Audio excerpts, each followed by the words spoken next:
जय हिंद दोस्तों, मैं ओम प्रकाश लोधी माँ भारती अकेडमी में आपका फिर से स्वागत करता हूँ। विद्युत आवेशन क्षेत्र का आज हम लोग 6वां लेक्चर पढ़ने जा रहे हैं जो कि विद्युत क्षेत्र पर आधारित है। तो आइए देखते हैं दोस्तों, आखिर विद्युत क्षेत्र किसको कहा जाता है।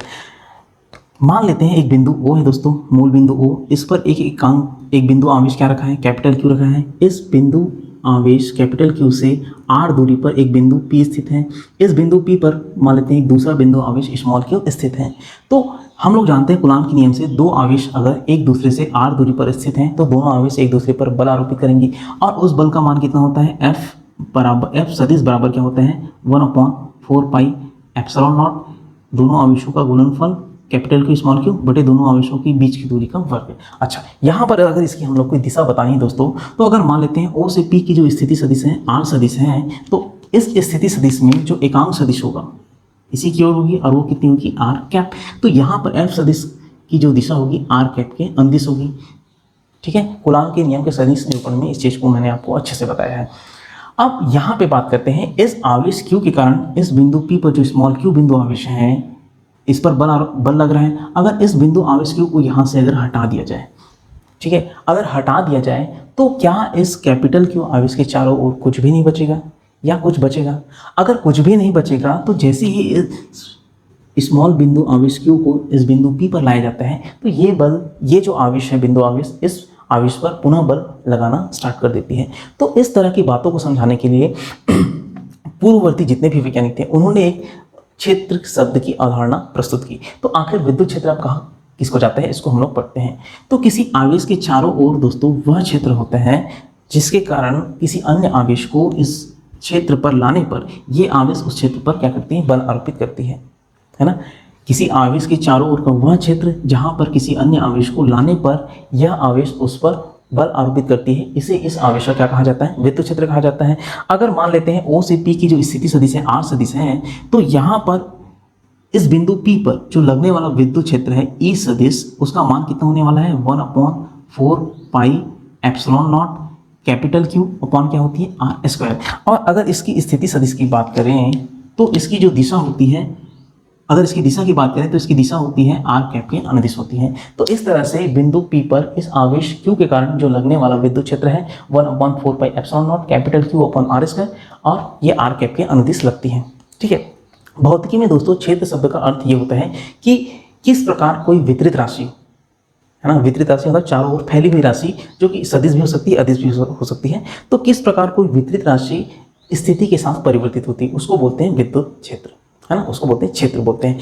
अब इसकी बात करते हैं दोस्तों, अगर इस आवेश कैपिटल Q के कारण r दूरी पर कोई बिंदु P है, इस पर किसी एकांक आवेश को या किसी परीक्षण आवेश को जब लाया जाता है तो ये जो परीक्षण आवेश है एक बल का अनुभव करती है ना। इस आवेश Q से r दूरी पर कोई बिंदु P है या इसके चारों ओर किसी विद्युत के स्थान पर कोई एक बिंदु ले लेते हैं, उस बिंदु पर किसी परीक्षण आवेश को अगर लाएं, है ना, मान लेते हैं परीक्षण आवेश क्या है, Q है, और ये हम लोग का स्रोत आवेश है। तो इस स्रोत आवेश के चारों ओर दिक स्थान पर कोई एक बिंदु P लेते हैं, उस बिंदु P पर अगर हम लोग कोई आवेश लाते हैं तो होता क्या है, ये आवेश क्या करती है, एक बल का अनुभव करती है। अब वो जो बल का मान होता है F सदिश, वो होता है इस आवेश और, है ना, जिस आवेश को हम लोग बिंदु P पर लाए हैं उस आवेश का, और इस बिंदु P पर जो लगने वाला विद्युत क्षेत्र है, इन दोनों के गुणनफल के क्या होती है, बराबर होती है। तो यहाँ से हम लोग को एक रिजल्ट मिलता है, F सदिश बराबर क्या होगा, Q गुणा E सदिश। अगर इसको मैं और दूसरे तरीके से लिखूँ तो E सदिश बराबर कितना हो जाएगा दोस्तों, यहाँ से F सदिश अपॉन क्या हो जाएगा, ये Q हो जाएगा। अगर इसको परिमाण रूप में लिखूँ तो परिमाण रूप में कैसे लिख सकता हूँ, E बराबर क्या हो जाएगा, F बटे Q, है ना, E बराबर कितना हो जाएगा, F बटे Q, ये होता है। तो इस समीकरण 1 से, इसको मैं हटा देता हूँ, इस समीकरण 1 से इसको हम लोग समीकरण 1 देते हैं। तो समीकरण 1 से दोस्तों यहाँ पर हम लोग को विद्युत क्षेत्र का एसआई मात्रक पता चलने वाला है। तो जो विद्युत क्षेत्र का एसआई मात्रक होता है, एसआई मात्रक, तो एसआई मात्रक क्या हो जाएगा, यहाँ से आप लोग बता सकते हैं देख के, ई का मान क्या हो जाएगा, ई बराबर हो जाएगा आप लोग का F बटे Q से। तो F बटे Q से इसका एसआई मात्रक क्या होगा, न्यूटन पर कूलाम। तो ये जाएगा न्यूटन पर कूलाम, सॉरी न्यूटन पर कूलाम हो जाएगा। तो इस तरह से हम लोग को इस फॉर्मूले से विद्युत क्षेत्र का एसआई मात्रक हम लोग को निकल के आता है। अब ये फॉर्मूला बहुत इंपॉर्टेंट है दोस्तों, इस फॉर्मूले से हम लोग 4 अलग अलग बातें सीखेंगे। सबसे पहली बात ये है, यदि यहाँ पर स्मॉल जो क्यू आवेश है जिसको हम लोग परीक्षण आवेश कहते हैं, ये हम लोग का स्रोत आवेश है और ये क्या है हम लोग का परीक्षण आवेश। मैं यहाँ पे आपको लिखता हूँ, ये हम लोग का स्रोत आवेश और इसको हम लोग ने क्या कहा, परीक्षण आवेश। परीक्षण आवेश, अगर परीक्षण आवेश का मान दोस्तों 1 कूलम के बराबर होते हैं, परीक्षण आवेश क्या है 1 कूलम के बराबर होगा। अगर यहाँ पर Q का मान हम लोग 1 कूलम रखें तो F का मान हम लोग को यहाँ पर मिलकर आती है E सदिश के बराबर, या इसको हम लोग बोल सकते हैं E सदिश का जो मान होता है F सदिश के मान के बराबर होता है। कब, जब यहाँ पर परीक्षण आवेश का मान कितना रख दिया जाए, 1 कूलम रख दिया जाए। इसका मतलब देखो यहाँ से क्या होता है दोस्तों, यदि कोई बिंदु आवेश Q है, इसके चारों ओर किसी बिंदु P पर अगर 1 कूलम आवेश को लाया जाए तो ये 1 कूलम बल, 1 कूलम आवेश जितने बल का अनुभव करती है उसे उस बिंदु का क्या कहा जाता है, विद्युत क्षेत्र कहा जाता है। तो यहां पर अगर बात करते हैं कि अर्थात किसी आवेश कैपिटल Q के कारण किसी बिंदु P पर,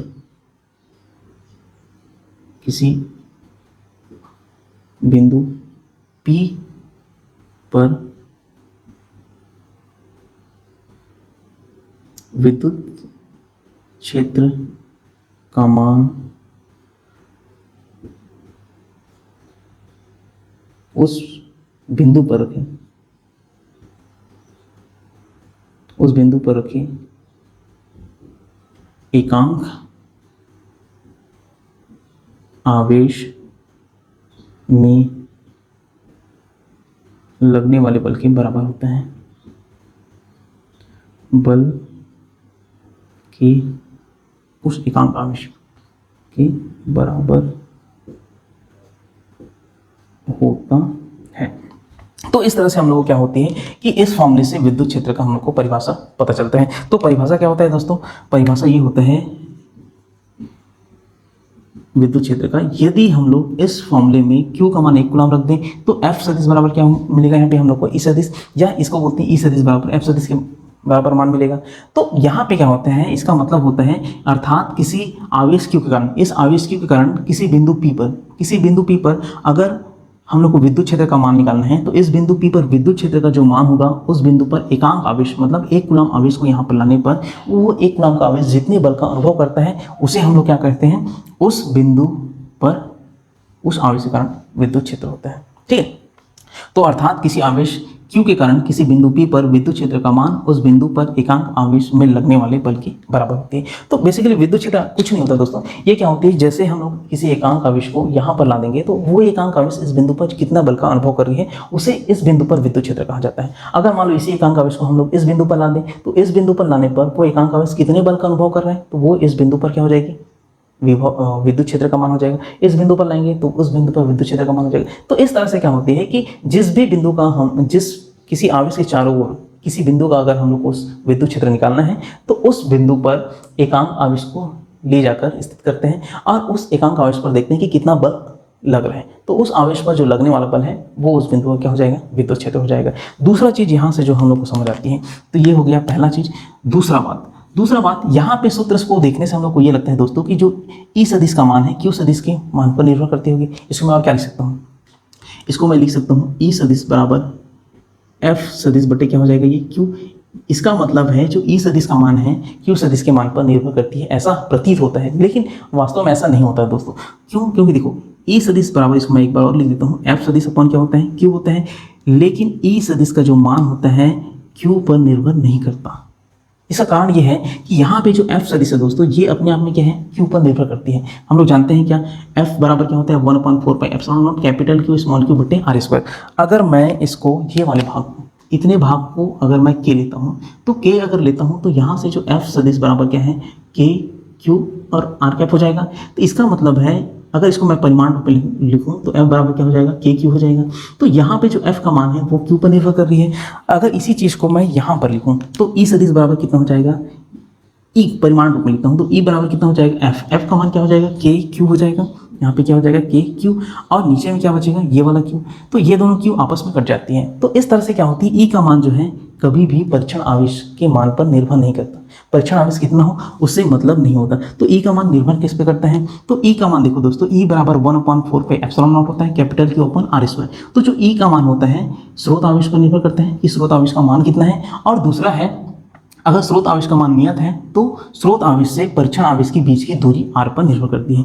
तो जो ई का मान है ये होता है दूरी के वर्ग के व्युत्क्रमानुपाती होता है, इस पर निर्भर करती है। जैसे जैसे दूरी बढ़ती जाएगा विद्युत क्षेत्र का मान कम होता जाएगा। तो यहाँ से हम लोग को एक चीज पता चलती है दोस्तों कि क्यू आवेश के कारण किसी बिंदु पर विद्युत क्षेत्र का मान क्यू आवेश के कारण किसी बिंदु पर विद्युत क्षेत्र दूरी पर निर्भर करती है। ये हम लोग को दूसरा चीज पता चला। अब इसके बाद हम लोग देखते हैं दोस्तों आखिर इस फॉर्मूले से हम लोग को तीसरा जो इंपॉर्टेंट चीज है वो क्या चीज समझ आती है। अगर ये मान लो स्रोत आवेश क्यू है और r दूरी पर कोई एक बिंदु आवेश एक परीक्षण आवेश स्मॉल क्यू रखा है। परीक्षण आवेश का मान हमेशा क्या होती है दोस्तों, धनात्मक होती है। ये चीज आप लोग को ध्यान रखना है। परीक्षण आवेश को हमेशा हम लोग क्या लेंगे, धनात्मक लेंगे। अब यदि बात करते हैं तीसरे बिंदु की, अगर यहाँ पर स्रोत आवेश का मान कैसा हो, धनात्मक हो। स्रोत आवेश मतलब कैपिटल क्यू का मान अगर कैसा हो, धनात्मक हो, मतलब ये जो कैपिटल क्यू है ये क्या है, धनावेशित हो, है ना। तो धनावेशित हो तो यहाँ पर बिंदु पी पर अगर विद्युत क्षेत्र की बात करते हैं तो बिंदु पी पर विद्युत क्षेत्र का जो मान होगा त्रिज्यीय बाहर की ओर होगी, है ना, उन्मुख बाहर की होगी। तो जैसे ये मान लो हम लोग का कैपिटल क्यू आवेश है, ये कैसे हम लोग का धनावेश लिए हैं। इस आर दूरी पर कोई बिंदु पी है, ये हम लोग का बिंदु पी है। इस बिंदु पर अगर एकांक आवेश को रखें या किसी आवेश को रखें तो ये जो कैपिटल क्यू आवेश रहेगा इसको क्या करेगी, प्रतिकर्षित करेगी। ये भी धनावेश, ये भी क्या होगा, धनावेश होगा। तो यहाँ पर जो इस बिंदु पी पर जो विद्युत क्षेत्र की दिशा होगी दोस्तों, तो विद्युत क्षेत्र का जो मान होगा वो त्रिज्यीय उन्मुख बाहर की होगी। ठीक है, त्रिज्यीय बाहर की होगी, है ना, इसका मुख जो रहेगा बाहर की होगी। तो इसको बोलते हैं त्रिज्यीय उन्मुख बाहर की ओर होना।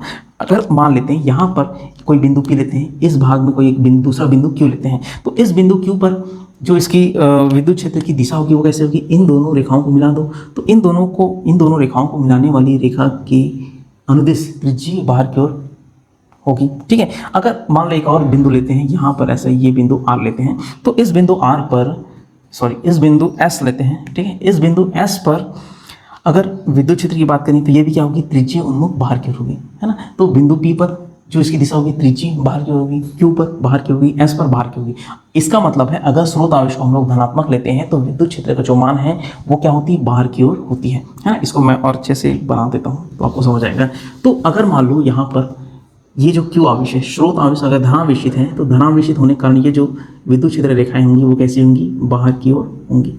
ठीक है, ये इस तरह से कुछ बनती है विद्युत क्षेत्र ऐसा। अच्छा, इसके जगह अगर हम लोग स्रोत आवेश को ऋणात्मक लें, ये कौन सा आवेश है, अभी धनात्मक आवेश है। अगर इसके जगह हम लोग ऋणात्मक आवेश लेते हैं, ये जैसे स्रोत आवेश है, इसको हम लोग ऋणावेशित लें। अगर इसको ऋणावेशित लेते हैं दोस्तों तो यहाँ पर जो विद्युत क्षेत्र बनता है वो कैसे होती है, त्रिज्यीय अभिमुख होती है। ठीक है, मतलब अंदर की होती है इसकी जो विद्युत क्षेत्र रेखा है। अगर इसको मैं बनाता हूँ ऐसा माइनस क्यू आवेश पर, तो माइनस क्यू आवेश पर होती कैसे दोस्तों, ये त्रिज्यीय अंदर की ओर इसकी क्षेत्र रेखाएं होती हैं। ये इस तरह से क्या होती है, विद्युत क्षेत्र रेखाएं बनती हैं। किसके कारण बनती है, ये माइनस क्यू आवेश के कारण। प्लस क्यू आवेश के कारण कैसे बनेगी, विद्युत क्षेत्र रेखाएं बाहर की ओर बनेगी। और माइनस क्यू आवेश के कारण कैसे बनेगी, विद्युत क्षेत्र रेखाएं अंदर की ओर बनेगी। तो ये चीज़ आपको समझनी है। अब इसके बाद हम लोग चौथी बात करते हैं दोस्तों। चौथा बात ये है कि अगर मान लो हम लोग जानते हैं क्या, ये स्रोत आवेश है, ये परीक्षण आवेश है, एक दूसरे से कितना दूरी पर है, r दूरी पर स्थित है। और इन दोनों आवेशों के मध्य जो लगने वाला बल है वो कैसी होती है, सदिश राशि होती है। और उसी तरह इस स्रोत आवेश के कारण किसी भी बिंदु, चारों ओर किसी भी बिंदु पर विद्युत क्षेत्र का जो मान होता है वो भी कैसी होती है, सदिश राशि होती है। ठीक है, अब यहाँ पे हम लोग मान लेते हैं कि E का सूत्र हम लोग जानते हैं, E बराबर कितना होता है, 1/4 pi epsilon not capital Q upon क्या होता है, आर स्क्वायर होता है। इसका मतलब है यहाँ से एक रिजल्ट हम लोग को मिलता है दोस्तों, E समानुपात क्या होता है, 1/r स्क्वायर। मतलब किसी आवेश, जैसे एक आवेश लेते हैं हम लोग, ये कोई आवेश है ना, कोई स्रोत आवेश है। इस स्रोत आवेश के चारों ओर समान दूरी पर प्रत्येक बिंदु पर विद्युत क्षेत्र का मान क्या होने वाली है, समान होगी। जैसे कि अगर मैं एक बात करता हूँ,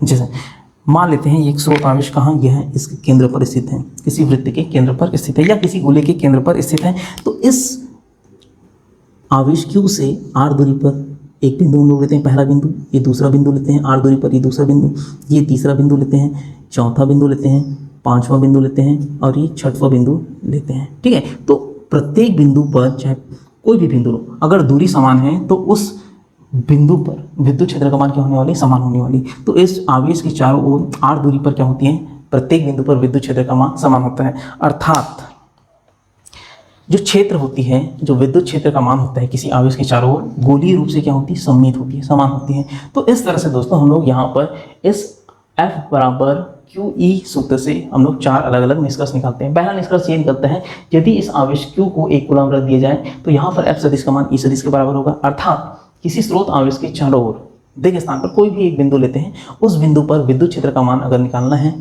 तो उस बिंदु पर एकांक आवेश को रख देंगे। तो एकांक आवेश जितने बल का अनुभव करता है वो उस बिंदु पर क्या होती है, विद्युत क्षेत्र का मान बताती है। ठीक है, दूसरा चीज हम लोग देखे थे कि यहाँ सूत्र से देखने पर यह लग रहा है कि E सदिश बराबर F सदिश अपॉन Q दिख रहा है। तो यहाँ पे ऐसा लगता है कि E सदिश का मान परीक्षण आवेश पर निर्भर करती है, लेकिन ऐसा नहीं होता दोस्तों। जो विद्युत क्षेत्र का मान है परीक्षण आवेश पर निर्भर नहीं करता, तो किस चीज पर निर्भर करती है, वो दोनों आवेशों मतलब स्रोत आवेश और परीक्षण आवेश के बीच की दूरी पर निर्भर करती है। और वो कैसी होती है, ई समान होगा 1/r²। कहाँ से आई, ये सूत्र से आया। ई सदिश बराबर कितना होता है 1/4πε0 Q/r² से। ठीक है, तो इस तरह से क्या होता है, ई का मान जो होता है दोनों आवेशों के बीच की दूरी पर निर्भर करती है। तीसरा चीज हम लोग देखे थे, देखो परीक्षण आवेश क्या होती है, हमेशा धनात्मक होती है, लेकिन यदि स्रोत आवेश को धनात्मक रखें तो क्या होगा, ऋणात्मक रखें तो क्या होगा। यदि स्रोत आवेश दोस्तों धनात्मक होंगी, जो त्रिज्या होंगी, जो विद्युत क्षेत्र होगी, तो विद्युत क्षेत्र क्या होती है, त्रिज्यीय बाहर की ओर उन्मुख होती है। ठीक है, त्रिज्यीय कैसी होती है, बाहर की ओर होती है इसका विद्युत क्षेत्र। अगर स्रोत आवेश यहाँ पर ऋणात्मक हो तो विद्युत क्षेत्र कैसी होगी, अंदर की ओर होगी, है ना। तो इस तरह से अगर कोई भी धनावेशित पदार्थ लेते हैं तो उसमें जो विद्युत क्षेत्र रहता है वो कैसे रहती है, बाहर की ओर बनती है, त्रिज्यीय बाहर की ओर बनती है। और अगर मान लो कोई स्रोत आवेश ऋणावेश हो तो उस पर जो विद्युत क्षेत्र बनती है वो क्या होती है, अंदर जाती हुई त्रिज्यीय अंदर की ओर बनती है। ठीक, चौथा बात हम लोग ने देखा था कि विद्युत क्षेत्र ई का मान है आर पर निर्भर करती है, ये हम लोग जानते हैं। तो ई का मान जब आर पर निर्भर करती है तो अगर आर का मान यहाँ पर समान हो तो ई का मान क्या है, वो उस बिंदु, तो उन प्रत्येक बिंदु पर जहां आर का मान समान है वहां पर ई का मान भी क्या होगी, समान होगी। तो इस तरह से हम लोगों ने चार चीजें यहाँ पर देखी है। अब हम लोग पढ़ते हैं दोस्तों आवेशों के निकाय के कारण विद्युत क्षेत्र। पिछले लेक्चर में भी हम लोग ने एक चीज पढ़ा था कि अगर मान लो बहुत सारे आवेश हैं तो उन बहुत सारे आवेशों के कारण किसी आवेश पर लगने वाले विद्युत बल का मान हम लोग निकाला था, जिसे हम लोग ने अध्यारोपण का सिद्धांत कहा था। ठीक है, तो अगर आपने ये वो लेक्चर नहीं देखे थे उसे देखिए ताकि कुछ आपको जल्दी से समझ आए। अब यहाँ पर मान लो बात करते हैं दोस्तों कि दो आवेश हैं, जैसे ये Q1 आवेश है और दूसरा ये Q2 आवेश है। इन दोनों आवेशों के कारण किसी बिंदु P पर हम लोग को विद्युत क्षेत्र का मान निकालना है। तो हम लोग क्या करेंगे दोस्तों, ये जो बिंदु आवेश है इसको हम लोग ये जो जैसे मानते हैं ये बिंदु P है, तो बिंदु P से दोनों आवेशों को ऐसे मिला देते हैं। ठीक, अब इस बिंदु P पर इस आवेश के कारण जो विद्युत क्षेत्र कैसे बनेगा, अनुदिश से बाहर की ओर बनेगा। ये हो जाएगा हम लोग का E किसके कारण, Q2 के कारण। ठीक है, अब इस Q1 आवेश के कारण जो विद्युत क्षेत्र बनेगा दोस्तों वो हो जाएगा हम लोग का E, जैसे इसको 2 लेते हैं, ये हम लोग का E2 हो जाएगा। और Q1 आवेश के कारण यहाँ पर विद्युत क्षेत्र बनेगा वो E1 हो जाएगा। ठीक है, E1 सदिश। तो इस तरह से Q2 आवेश के कारण बिंदु P पर जो विद्युत क्षेत्र रहेगा E2 सदिश, और Q1 आवेश के कारण बिंदु P पर जो रहेगा विद्युत क्षेत्र E1 सदिश होगा। अब अगर बिंदु P पर हम लोग को कुल विद्युत क्षेत्र का मान निकालना है दोस्तों, तो जो कुल विद्युत क्षेत्र का मान होता है किस पर, बिंदु P पर, वो होता है दोनों आवेशों के कारण जो उत्पन्न विद्युत क्षेत्र है उसके सदिश योग के बराबर होती है। ठीक है, तो ये हो जाएगा E1 सदिश प्लस E2 सदिश। यहाँ तक समझ आया। अच्छा, E1 सदिश का मान कैसे निकालेंगे हम लोग, तो E1 सदिश का मान होता है 1/4πε0 Q1 पट्टी कितना हो जाएगा, इन दोनों के बीच की दूरी। अगर मान लो यहाँ पर हम लोग इसकी स्थिति सदिश लेते हैं R1 RP1, ठीक है, RP1 सदिश, और इसका सदिश अगर लेते हैं हम लोग RP2 सदिश, ऐसा हो जाएगा।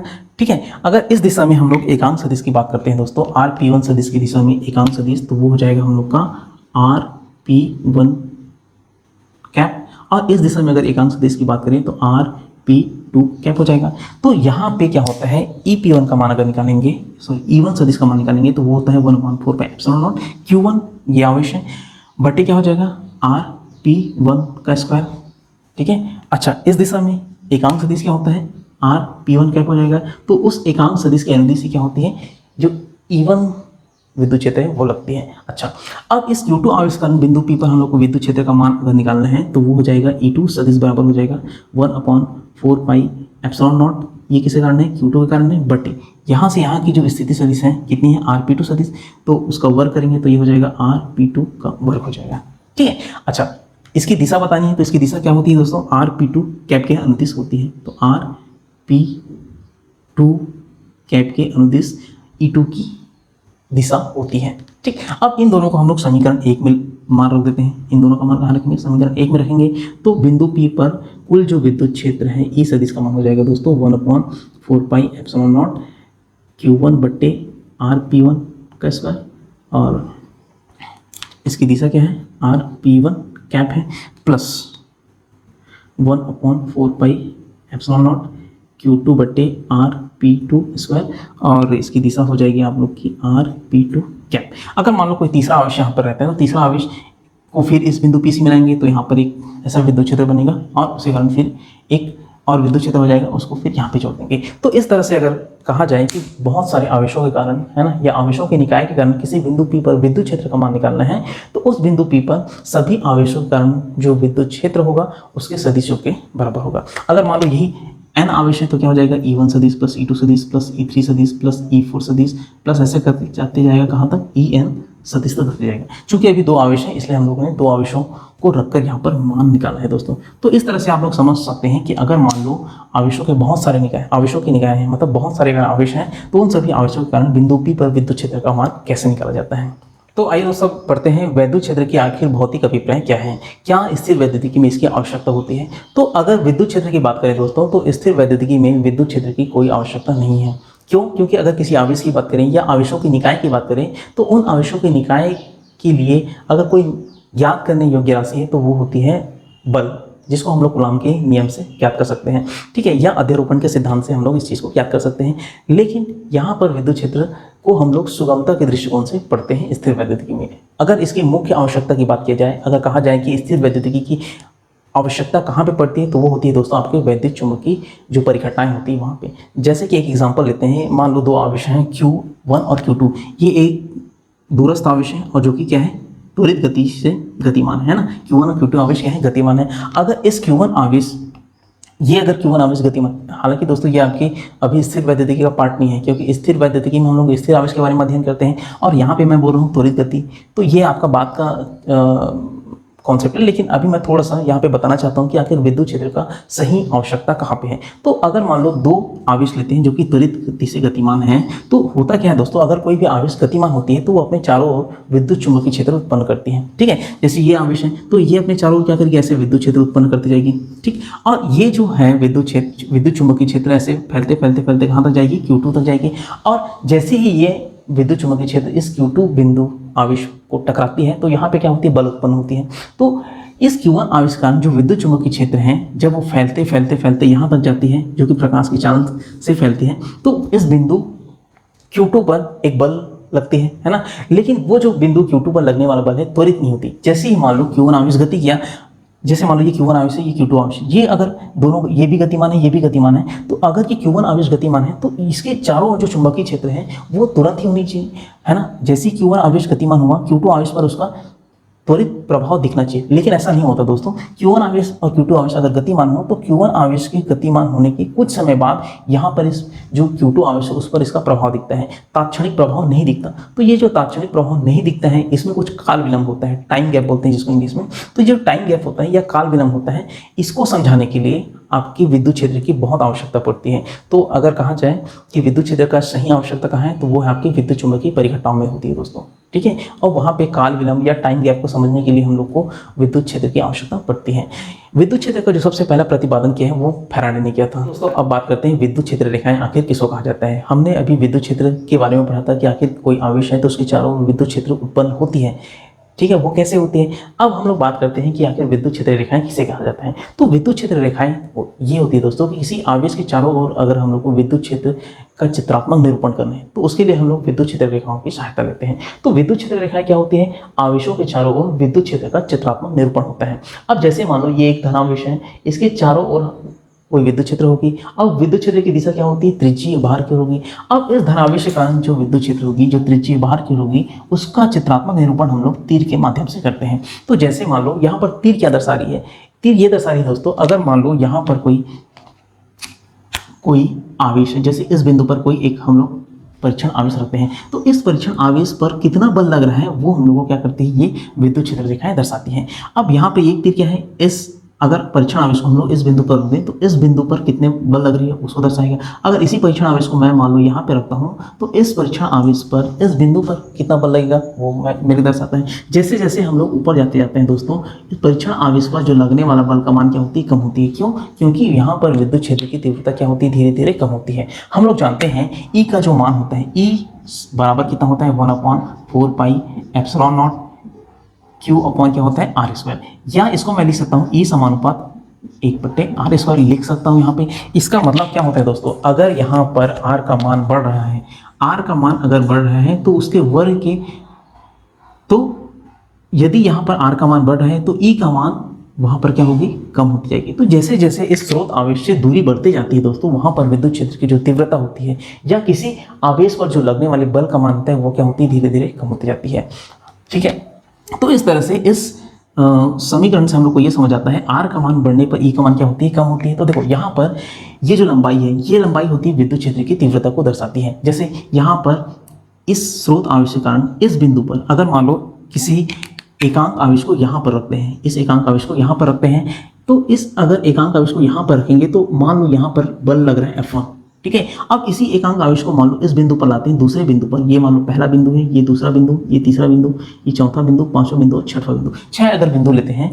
पहले वाले बिंदु पर अगर एकांक आवेश को रखा जाए तो वहां पर मान लो बल F1 है। दूसरे वाले बिंदु पर अगर मान लो इसी एकांक आवेश को रखा जाए तो वहां पर लगने वाला बल कितना है, F2 है। तीसरे वाले बिंदु पर F3 है, वैसे चौथे वाले बिंदु पर F4, F5 पांचवें वाले बिंदु पर और छठवें वाले बिंदु पर F6 होता है। तो अगर मैं बल की बात करूं दोस्तों तो F1 का मान सबसे ज़्यादा होगा, उसके बाद F2 का मान होगा, फिर F3 का मान होगा, फिर ऐसे चलते जाएगा F5 और ये F6 तक चलते जाएगा। ठीक है, इसका मतलब हम लोगों को क्या समझ आता है, इस स्रोत आवेश से जैसे जैसे दूरी बढ़ती जाती है वैसे वैसे वहाँ पर उस एकांक आवेश पर लगने वाले बल की मान कम होती है। अच्छा, हम लोग ये भी जानते हैं क्या कि F बराबर क्या होता है, Q गुणा E।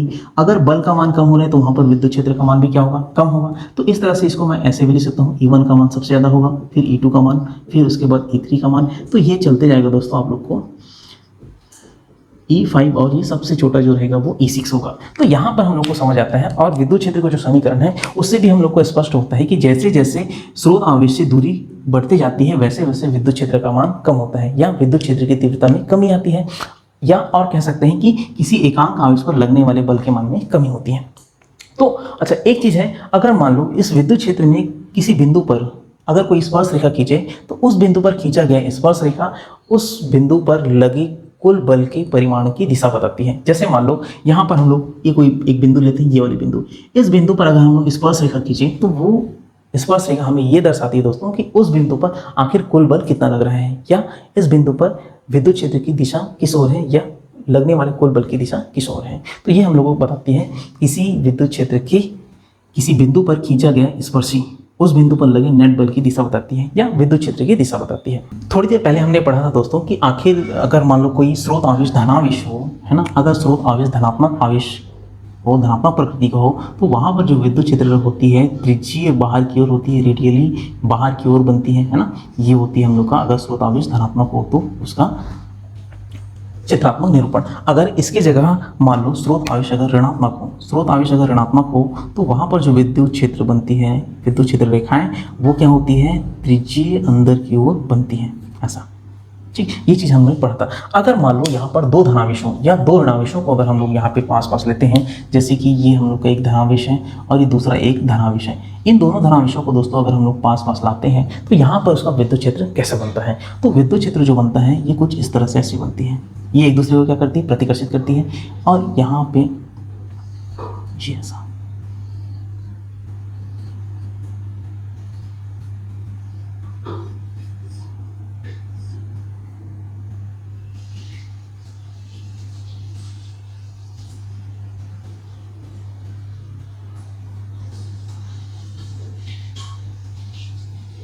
तो इस तरह से अगर दो धनावेशों को पास पास लाया जाए तो विद्युत क्षेत्र इस तरह से बनती है। अब इसके बाद अगर बात करते हैं कि मान लो एक धनावेश है और दूसरा क्या है, ऋणावेश है। एक धनावेश और ऋणावेश को अगर पास पास लाया जाता है दोस्तों, तो होता क्या है, यहाँ पर जो विद्युत क्षेत्र होती है धनावेश से प्रारंभ होती है और ऋणावेश पे क्या होती है, खत्म होती है। धनावेश से प्रारंभ होती है और ऋणावेश पे क्या होती है, खत्म होती है। ऐसे ये धनावेश से प्रारंभ होती है इस तरह से और होती क्या है, ऋणावेश पर समाप्त होती है।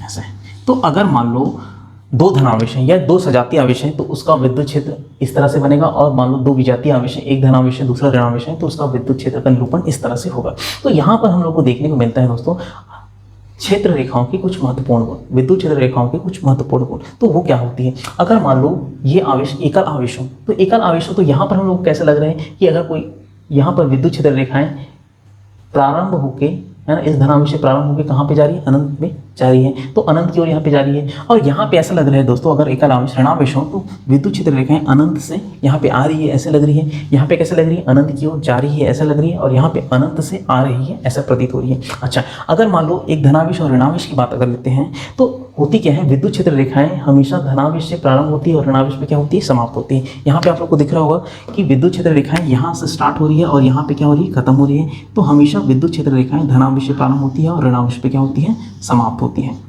ठीक है, अगर एकल आवेश की बात करें तो विद्युत क्षेत्र रेखाएं धनावेश पर अनंत पर जाती हुई प्रतीत होती है और ऋणावेश पर अनंत से आती हुई प्रतीत होती है। तो पहला गुण है क्षेत्र रेखाएं धनावेश से प्रारंभ होती है और ऋणावेश पर क्या होती है, समाप्त होती है। अच्छा, एकल आवेश की बात करें तो अनंत से प्रारंभ होती हुई, तो देखो अनंत से प्रारंभ हुई है ऐसे मान सकते हैं इसमें ऋणावेश में, या तो अगर वो धनावेश है तो अनंत पर जाकर समाप्त होती है ऐसा मान सकते हैं। ठीक है, दूसरा विद्युत क्षेत्र रेखाएं हमेशा सतत वक्र होती है, मतलब कंटिन्यूअस होती है। यहाँ पे विद्युत क्षेत्र रेखाएं बीच बीच में कटती नहीं है। जैसे मान लो ये विद्युत क्षेत्र रेखाएं, ऐसा नहीं होगा दोस्तों कभी भी कि विद्युत क्षेत्र रेखाएं यहाँ से यहाँ तक आएगी फिर यहाँ से टूट जाएगी, ऐसा नहीं होता। विद्युत क्षेत्र रेखाएं हमेशा कैसी होती है, एक सतत वक्र बनाती है। ठीक है, हमेशा कैसे बनाती है, एक सतत वक्र बनाती है। विद्युत क्षेत्र रेखाओं का तीसरा महत्वपूर्ण गुण ये है कि दो क्षेत्र रेखाएं एक दूसरे को कभी भी प्रतिच्छेद नहीं करती। अब प्रतिच्छेद क्यों नहीं करती, मान लेते हैं कि दो क्षेत्र रेखाएं एक दूसरे को प्रतिच्छेद कर लेती है। ये एक मान लो दो क्षेत्र रेखाएं हैं जो एक दूसरे को क्या करती है, बिंदु P पर प्रतिच्छेद करती है। हम लोग ये भी जानते हैं दोस्तों कि विद्युत क्षेत्र के किसी बिंदु पर खींचा गया स्पर्शी, मान लो किसी भी बिंदु पर विद्युत क्षेत्र रेखा के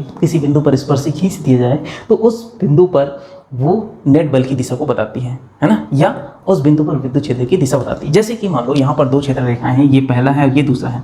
मान लो पहले विद्युत क्षेत्र रेखा पर एक बिंदु P पर हम लोग स्पर्शी खींचेंगे तो ये कुछ इस तरह से होगा स्पर्शी, है ना, और यहाँ पे जो लगने वाला बल है ये F1 इस दिशा में होगा, या इसकी E1 की दिशा भी इधर ही होगी। ठीक है, दूसरा हम लोग रेखा लेते हैं ये।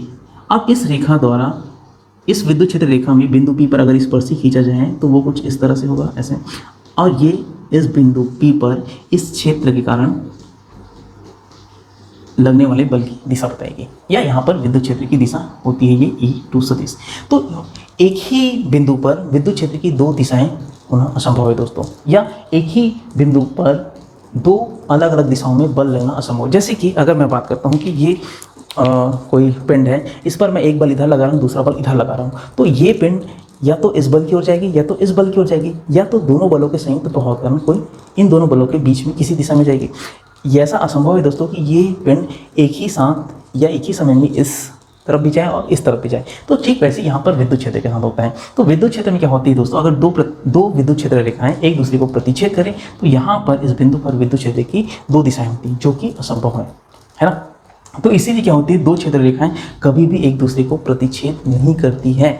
इसके बाद में अंतिम गुण देखते हैं, स्थिर वैद्युत क्षेत्र बंद लूप नहीं बनाती। बंद लूप नहीं बनाती इसका मतलब क्या होता है, यहाँ पे आप लोग को दिख रहा होगा दोस्तों, जो विद्युत क्षेत्र रेखाएं होती हैं हमेशा धनावेश से प्रारंभ होती है और ऋणावेश पे क्या होती है, खत्म होती है, जैसा कि हम लोग का पहला गुण है। तो विद्युत क्षेत्र रेखाएं जब धनावेश से प्रारंभ होती हैं और ऋणावेश पर खत्म होती है, तो क्या यहाँ पर आप लोग को बंद लूप दिख रहा है। बंद लूप का मतलब होता है जहाँ से प्रारंभ हो वहीं पर खत्म हो, इस तरह से दिशाएं ऐसी।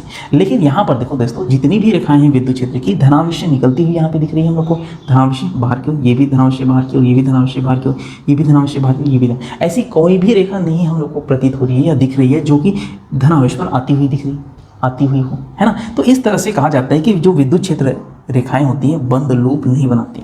तो इस तरह से आज का लेक्चर खत्म होता है दोस्तों। मैं उम्मीद करता हूँ कि आज का लेक्चर आपको समझ आया होगा और आपका कॉन्सेप्ट बिल्ड हुआ होगा कि आखिर विद्युत क्षेत्र किसे कहा जाता है और विद्युत क्षेत्र रेखाएं किसे कहा जाता है। अगर आप हमारे चैनल पर नए हैं दोस्तों तो प्लीज़ इसे सब्सक्राइब कीजिए, लाइक कीजिए और भारत के सभी ज़रूरतमंदों तक इसे शेयर करने की कोशिश कीजिए। मिलते हैं दोस्तों नेक्स्ट लेक्चर में। जय हिंद।